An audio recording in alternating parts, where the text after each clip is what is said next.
Hello and welcome to a new episode of the Entrepreneur and Leadership Podcast. In this podcast, I'm talking to global leaders, experts, and entrepreneurs about success keys, hacks, and tricks to build and grow your business.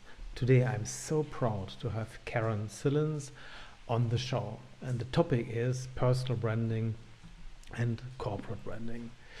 Karen Silins delivers through her company A Career Resümee LLC in Kansas City tailored and targeted career and small business coaching, blog and article writing, and resume development. She offers personal and corporate brand development, career management, and executive coaching and career exploration and transition.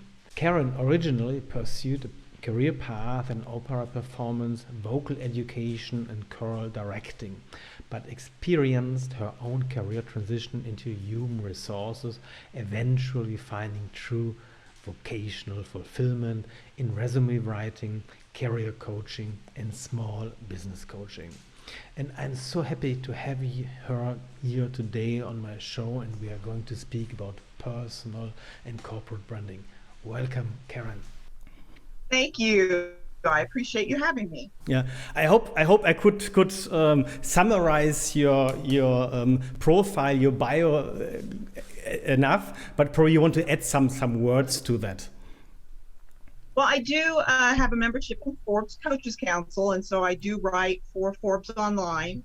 I've been told through various blogs and different articles and things that I'm a Twitter influencer in different things. Jillian's also rates me in that respect for careers, HR, personal branding, a lot of different aspects like that. So I'm active in what I do, and it's something I do every day. You know, a lot of people will hobby in businesses. This is not a hobby. I've been doing this for 23 years. Yes, it's a quite impressive track record, and we both met via Forbes. We're both on the Forbes Coaches Council. It's a very, very interesting community, and thanks to Forbes, yes, we met. And I'm so happy to have you here on this show. And today's topic, personal branding and corporate branding. And the big question everybody probably would ask now is, first of all, how are they interconnected, related, one thing, and how impact both company and the brand, how is impacting both company and the person? Yeah, it's two questions already for you, Karen. Well, unfortunately, people see them as separate, and it doesn't mean that there can't be anything separated between your personal life and your brand, but they shouldn't be something that's a contradiction, because that's going to come to light. And we see that with some of the high-level corporate executives in the news oftentimes. You want to be someone who is seen as the person you really are in your company.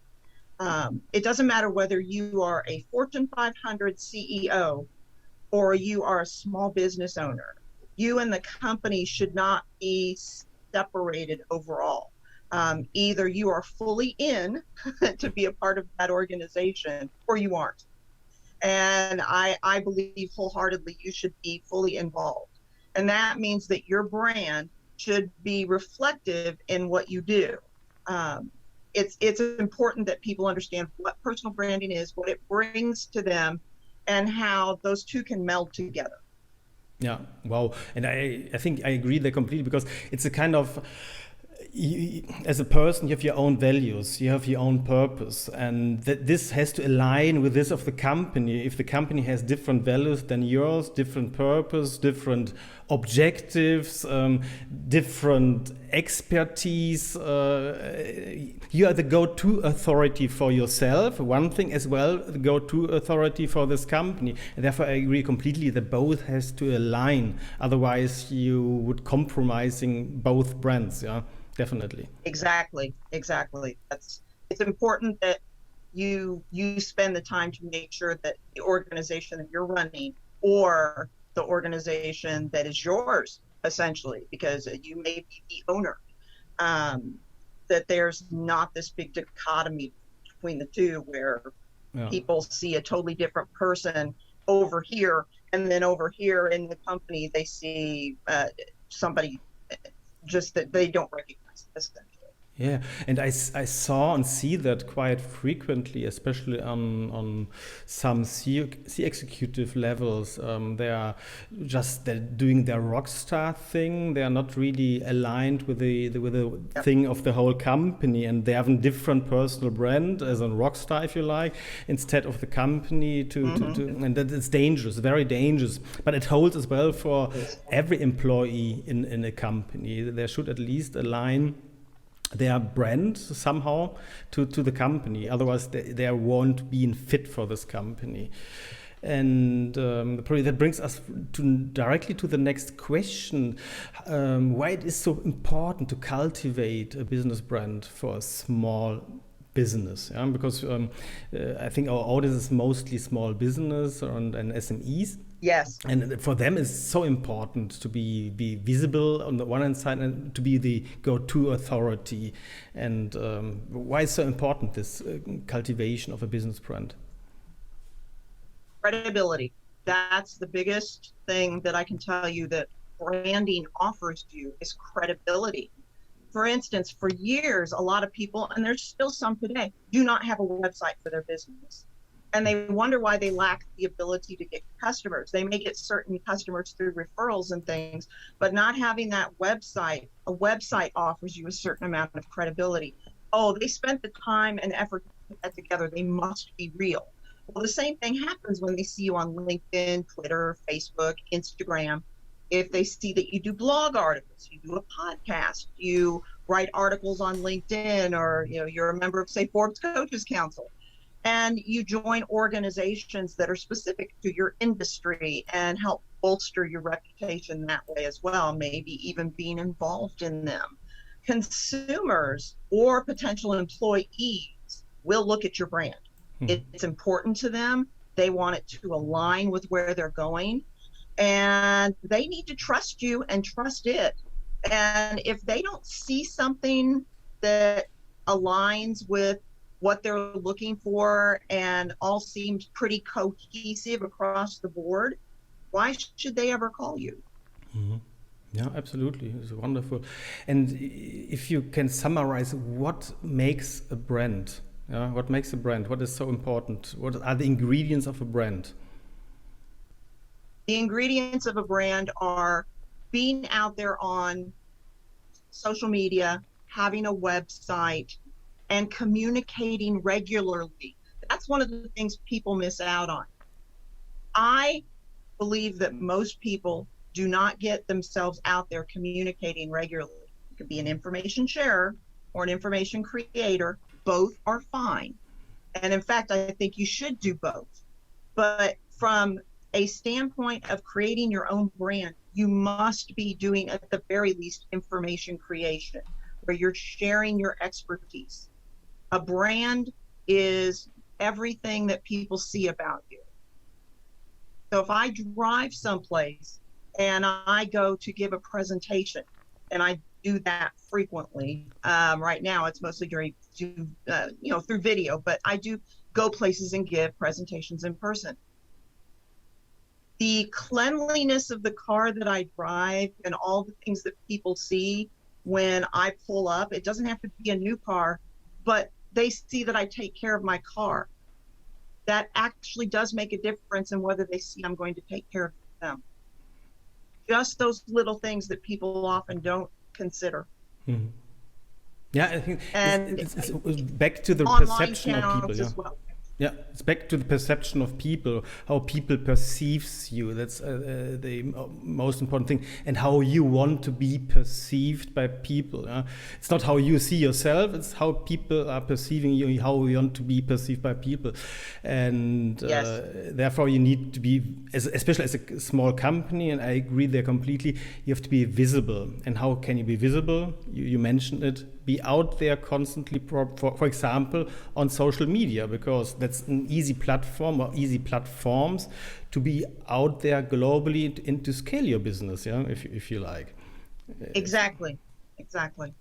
Yeah, and it's so fascinating viewpoints you sharing here with our audience. And should a company executive create personal brand and a brand for their company? How does it work? How does the CEO create his brand, and how he can create at the same time the brand for the company? You can truly be both. Yeah. If you are identifying yourself, let's say you write an article or you do a blog, and you have your name and the name of your company, you have your website up and your name's on it and the name of your company, and your LinkedIn, your Twitter, and your Facebook, there's you, and there's someplace your website address to link to and the name of your company. Ultimately, those two things start to become one. That's how you meld those together. So by branding yourself and your company at the same time, particularly as a small business owner, people start to see you and the brand as the same thing. So now people who say, know me personally, oh, she's a resume writer, the career coach, the small business coach. And most people just refer to me as their coach. It's important that people see your name and see your business in connection with it. Once that's happened, you can really, quite frankly, just have your name out there for the most part. But I would not ignore myself personally, the ability to also put that in connection always where I can with my business name. Mm-hmm. Well, and would it be a great idea, because large corporates, they have their marketing department, Yes. and they are working with big teams on the brand of the CEO, the brand of all the board members, the brand of the company, that everything is aligned. But as a small business, how can you do that? Can you outsource it? I wouldn't do that probably. Yeah? I'd rather be in control of my own brand. Yeah? It depends on what you outsource. For instance, if you have a trusted partner that you can outsource to that understands personal branding and understands you, they may be able to do, say, the information sharing part for you. They're going to go curate the articles that you want to share online and things like that, because I do that a lot on Twitter and LinkedIn. I'll share different articles from other experts in the industry because I believe you don't know everything. So therefore, you should share others' information. And things because you know that person and they may not even totally agree with your opinion, but you love that ability to share their information as well. So it's important to offer that information to people, but it's also in combination making sure that you spend the time doing your own marketing. And so certain things can be outsourced. And if you're not a capable, or let's say a confident writer, not confident, but confident, a lot of people do not have a ton of confidence in their writing. You may have somebody else do a certain amount of that for you. You do some editing, as long as you're not too much into the control of it, that it does ultimately reflect you and your beliefs and how you run your business. You can have that done for you. I write blogs for companies, for people, as business owners. So that's not unusual. And sometimes even an employee within a company who wants to be able to express themselves in a certain way that's professional and doesn't conflict with anything that their company does. Whether it's a white paper or it's their own personal blog, it's important to have a certain amount of control. And for me, I am too much of a control freak to allow other people to write for me. Yeah, but Karen, I agree I do the writing. Karen, I agree there completely with you. Lots of people, they need copywriting because especially in marketing, the copywriting is so important, and not all the people are very endued in writing, even they don't feel comfortable in writing. And that exactly, and that's for a service you are offering definitely, is copywriting and doing those posts for them, but the content, the real content has to come from the company itself. Yeah, they need to do their content marketing strategy to say that is the content I want to present my audience, but I do the copywriting by somebody else. I'm correct? That's what the service you're offering, or you do as well the whole content marketing for them? I I can do all of it, but I really sit and interview them and find out what they need so we can create that branding strategy for them. Instead of just saying, ooh, I just want a blog. Okay, so how does this blog align with other things that you're doing? And what do you want to communicate in this blog? And so it can be a lot more in-depth than people think. Yes, you can have somebody write blog posts for you for, a cheap rate online, as for whatever, but it doesn't really necessarily reflect you. Somebody who's doing true marketing for you spends the time with you to get to know you and to write appropriate content based on that. Absolutely. And in just to create your own brand, everybody has a brand, but most of them don't know this brand, how they are perceived. Yeah. But you want to manage this perceivement. That's, I think, what is personal branding about. And what are the questions the person, the CEO or the company should ask themselves really in order to develop their brand? There's several things I think people should ask themselves. Number one, how do I want to be perceived? So when people see my brand, I want them to see me as an expert in all things that are career and then business marketing. So resumes and cover letters are marketing a person towards where they're going next. The coaching can be helping them in determining their marketing or actually determining their next career so they make the appropriate move and can market themselves appropriate. And then with businesses, I help them understand how the marketing of themselves and then planning it out makes a difference in how their brand comes across. Then where are they already currently branding themselves? And this is where I tell people, hey, let's not be afraid of social media. A lot of people are like, oh, I don't want to get into social media. There's too much goofy stuff on there. You don't have to participate. Do your thing. Don't worry about everybody else. Then how am I doing so? So are you just on social media right now? Do you have a blog or a podcast? Are you active in collaborations with others? Do you do guest podcasting? Do you do public speaking? Those different things need to be advertised. And again, there's still people who don't have websites. And one of the biggest things I tell people is do not get involved in the fray. Do not get involved in hot social issues, too much personal stuff, all things that muddy the water because those are temporal. They're not, something that lasts over time. They are these little snapshots that now do not show a cohesiveness. If you're about diversity at your organization, then be that way all the time. Yeah. Don't play this game of I'm going to go here and then I won't do what I need to do here a year later. Stop going for the trends. Instead, look at what is it that I want people to see me as when they go online. So people already know that I will advocate for them. And I even call myself a job seeker advocate. And I'm also a small business advocate. And I make sure that people see me in that light so they understand that if they have an issue where they're being discriminated against, I'm going to help hook them up with, say, an employment attorney. Or I'm going to tell them that's not something that we need to deal with. Let's just leave that job, or let's not deal with that client, that kind of stuff. And then take a look at the full picture of how you're represented. People think certain parts of their social media are private. They aren't. And so all of this excess personal stuff can quickly wind up out there. And I will tell you that if you go and delete a lot of it, it's okay to have a political opinion as far as who you like. Do not get into what I say, being negative about the other side. Don't go there.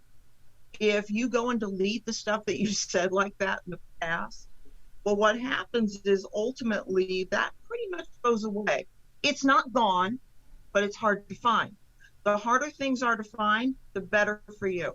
And there's nothing private. No matter what you think, there is nothing private.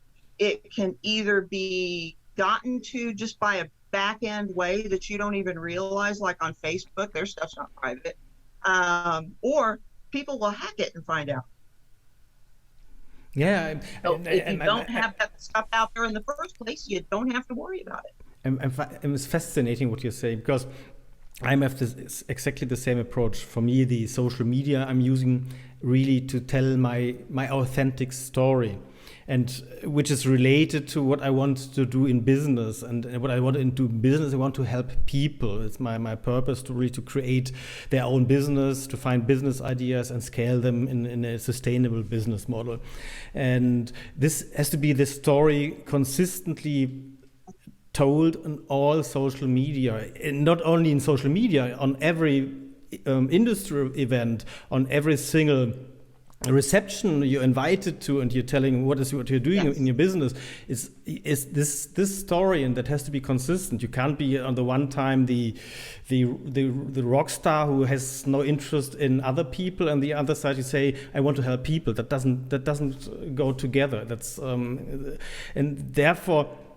And this comes back what you say. It means this kind of storytelling, to have a hook, what is interesting and grabs the attention, especially in social media, is so important. And then to get, I like this AIDA formula, this attention, interest, desire, action point. And you have to solve problems. What is more or less then how you can raise the interest in you and tell them that you can be an authority in this field, when you as well provide some solutions in your posts.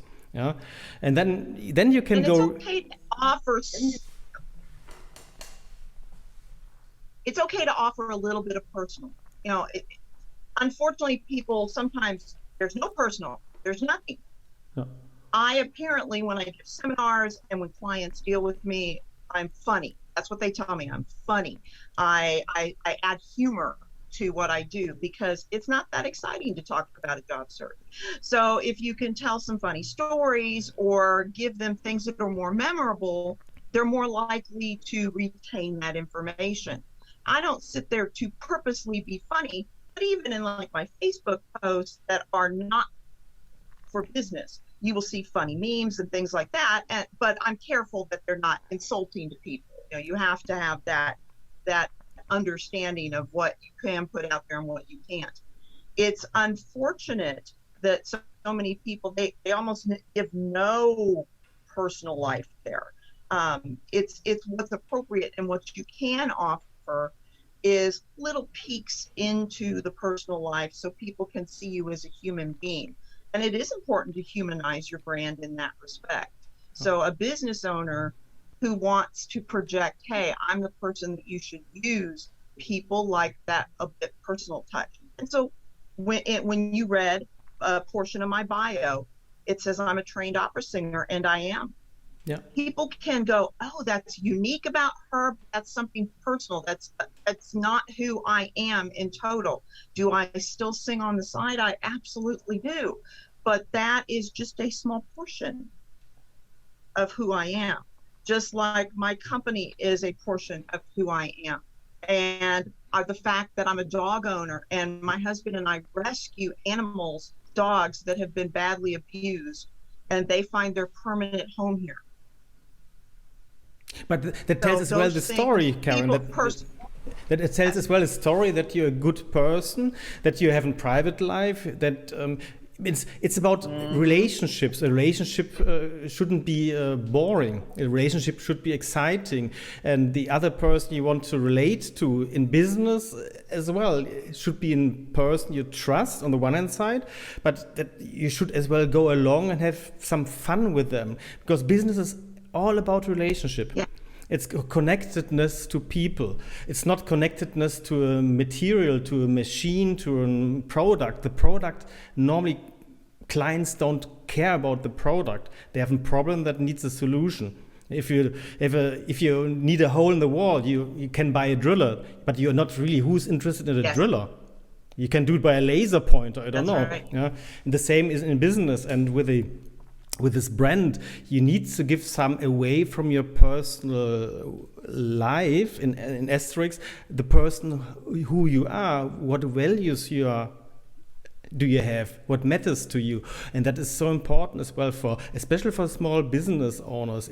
If you want to create new leads, you need definitely to build trust, to be interesting, and to people have to relate to you. That's I agree there completely, Karen. It's so important. It helps people relate to you. And one of the things that I tell people as a personal story as to why I got into business is my father always wanted to own his own business. He was a police officer, and he was a very good police officer. He was highly awarded because, recognized because of a lot of very courageous things he did during his career. When he retired, his dream would have been to own his own business, but a combination of both being a smoker and, I'm not, you want to smoke, go ahead. But it ultimately killed him very young. He was 56, and it was not, cancer.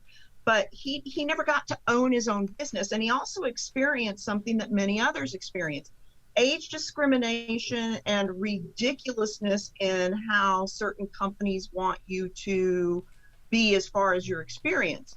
They were asking him on the phone one day. I actually heard the conversation with a company interviewing him saying, well, do you have 2 years of cash register experience? Because he wanted to work at a hardware store, knew how to fix anything and everything. And he said, no, but I've been using computers for a long time. And so I'm very familiar. I can catch on quite fast. Well, we need you to have 2 years of experience in this. And finally he said to him, and I think this was really the gist of it, he goes, I was trusted as the command officer when all of the upper echelon was in meetings to run the city if there was an emergency, literally. Yeah. Do you not think with that and the computer experience that I have, which is extensive at that time, it was, and the writing ability I have, the ability to communicate with others, that I could not learn something like that quite quickly and be up to speed within a week or two? Yeah, we need 2 years of computer experience. And that experience alone helped drive his demise. And so I both own a business because I'm living a dream that my father never got to have because of my husband's support. And when my mother was alive, her support as well. But also in dealing with the job seeker and the things that they experience. And so I also talk to corporations about their human resources, and this is usually small business as well, and how you hire and how you make sure that you're treating the employees that you have the way you'd want to be treated. Yeah, that brings us to a complete new topic. Because I had last days exactly the same discussion. Because I don't like the term human resources, because it already says everything, that a human is just a resource within a machine. Mm-hmm. If you mimic a machine, and for me as a manager, I want to have potential in people. If I employ somebody, I see potential that they can grow together with me, with my company, and to get into new solutions, into new endeavors, whatsoever. And potential is what I'm looking for. I'm not looking for past achievements, certs. This paper, I'm certified. This agile framework moment. It's crazy, to be honest. And agile means you to be very flexible, adaptive to new situations. And if you put it in a framework, how can you deal with new situations? It's by philosophically already nonsense.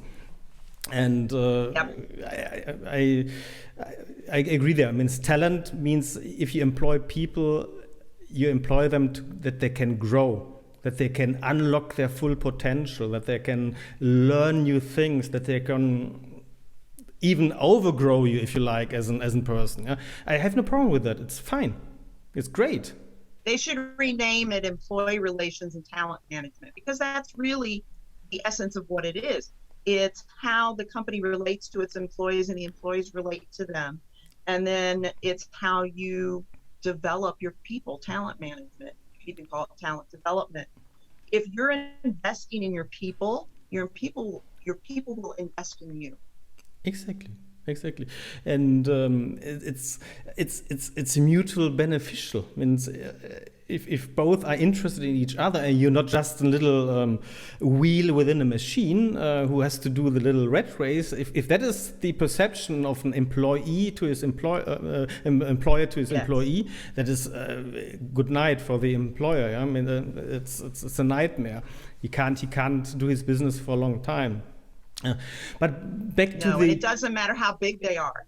Big or small does not matter. That has nothing to do with how employees feel they're being treated. A lot of people say, oh, it's a big company. They're just going to see me as a number. I have had a client who's worked for a large company and has felt treated as a family member, and clients who have worked for a small company and felt like they were treated as a number.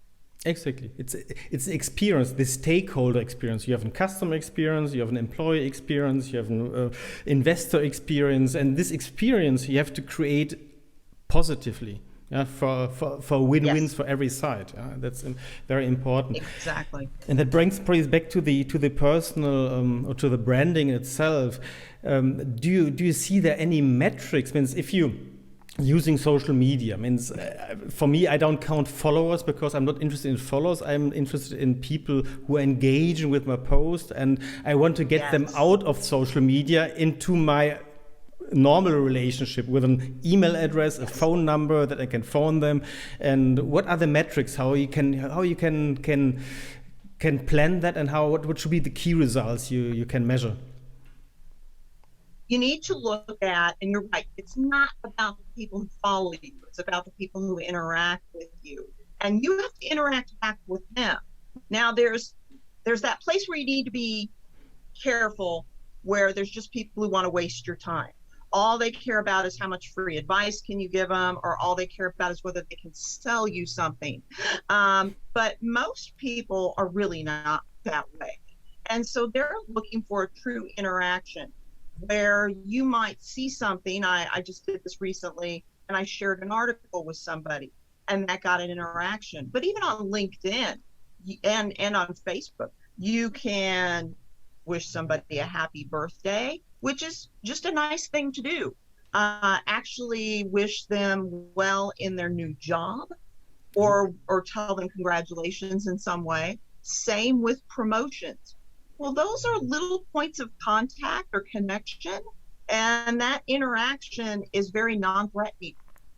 And so now when they need a service like yours, there's a real potential for them to remember you going, well, they always remember my birthday, or they just gave me a congratulations for a promotion I received, or an article. They shared one of my articles. I should contact them. Those things should be tracked. When do you see those connections come through, and how did they find you? And that's one of the biggest things people don't do. They don't ask, how did you find me? Yeah, that's how you're going to know your brand is working. If they're finding you in multiple venues, your branding is working. Exactly, because that brings it back, because it's about the perceivement of the others. Means if you don't have an engagement, you never know how are you perceived. Yeah, probably if nobody is reacting to what you're doing, then you don't resonate. You don't come over trustworthy. You can't show that you're an expert, that you're an authority, or you don't have a hook whatsoever. But you don't trigger any resonation. That's the thing, and you have to engage. And how do you get then people out of this LinkedIn, Instagram, and Facebook world? You have to contact them, I guess. And I show my clients how to do tracking of that. What are you looking for? And it's the interactions. And you can choose to, every time you interact with somebody, track that. Or you can choose to track it for the people who specifically use your services, or there's an in-between. And a lot of my clients do the in-between. Somebody that really has true interest, maybe they do book at that time, maybe they don't, but they show true interest in their services. They will track where they're coming from. And so I get my clients from all my social media. I get my clients from my website. I get lots of clients from referrals. I get clients from my articles and blog posts. I get clients from things like this, the podcasts and the public speaking. And, there's so many different ways that clients come to me. And sometimes it's a referral of a referral of a referral of a referral who originally heard me on the local NPR station, that kind of stuff. But you dig and find out how they found out about you. Yeah, absolutely, and it's so important to keep track of it. And that's a good point, because we just talked about your presence on the social media, and how can people find you? Hold on, I'm switching over to this mode. Then you can see. Probably just tell people a little bit where they can find you, how they can contact you, and so on. I show some pictures in here. Yeah, that's all. The easiest way to contact me is typically by just doing an email through my traditional email on my website, which is Karen at careerandresume.com.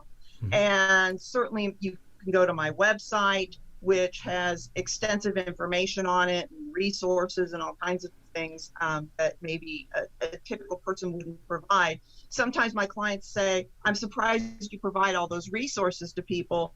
Book recommendations on changing careers and how to market your business and all this kind of stuff. Aren't you afraid it's going to take away from your business? No, just like I'm not afraid that public speaking will take away from my business, and giving people tools they can use. If they want to use your services, they will. You need to be careful what you do and don't share, but you can still share an awful lot and have a huge impact on people who will never be able to afford your services, combined with the people who do need you, who will contact you. They can find me on LinkedIn, Facebook. Facebook, typically you're going to look for me under A+ Career and Resume.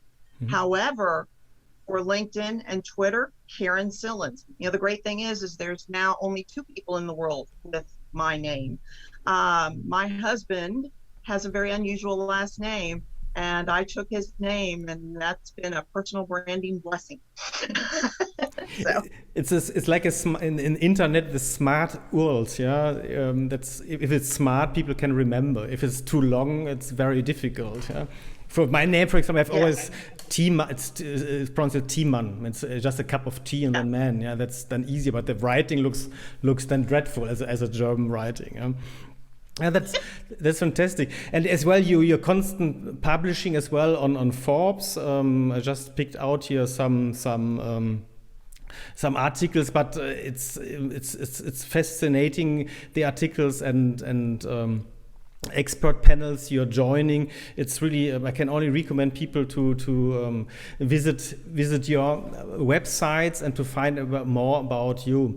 And time is passing swiftly, because I'm doing my podcast very much for entrepreneurs or leaders who want really to create new ideas, to scale their business, and therefore a personal brand. A brand is so important. What would be your advice, your 3 biggest advice you can give to a new entrepreneur, to a founder? What should he look at? Because most of founders I know, they're coming out of university, they have a big invention in technical stuff, and they have no clue about business world. And how should they tackle their launch in terms of personal branding? What are your biggest advice you can give those founders? Number one thing is establish yourself as a credible resource for people. So that means having things across the board, and you probably established them one at a time. I'm on LinkedIn. I get used to that for a few weeks. Go to Twitter, start getting used to that.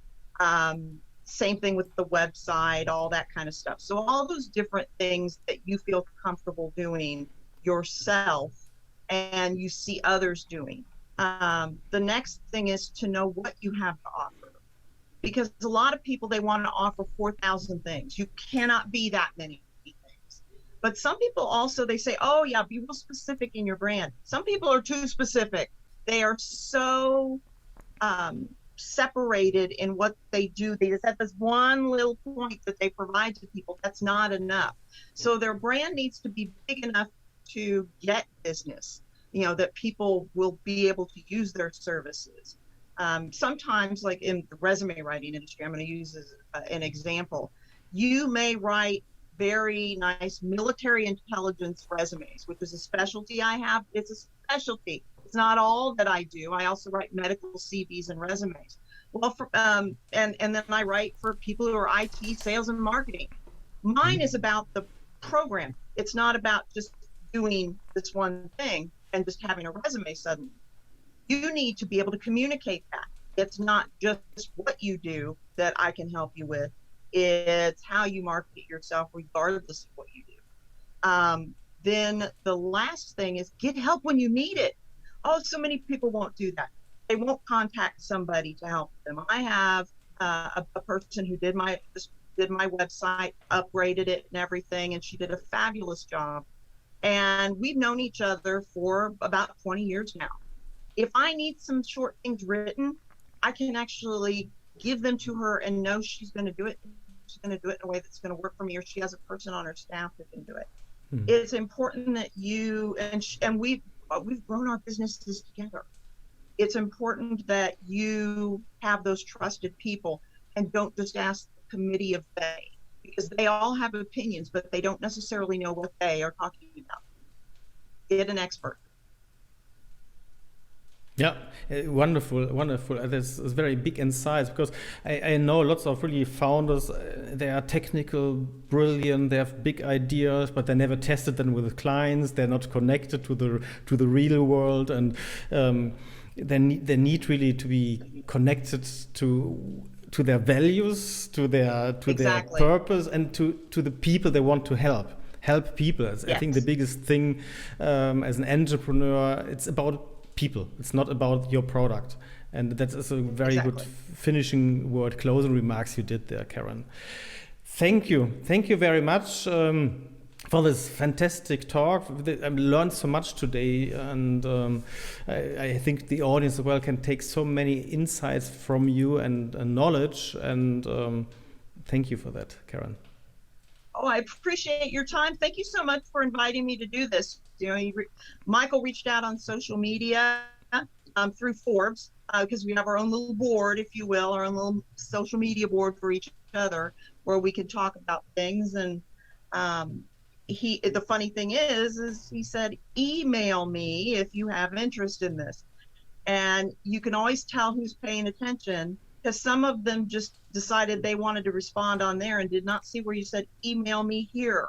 And I'm sure that was a differentiating factor in who was chosen or not. So, you know, read things and be careful how you discern stuff, because this happened because I read what he said. Thank you.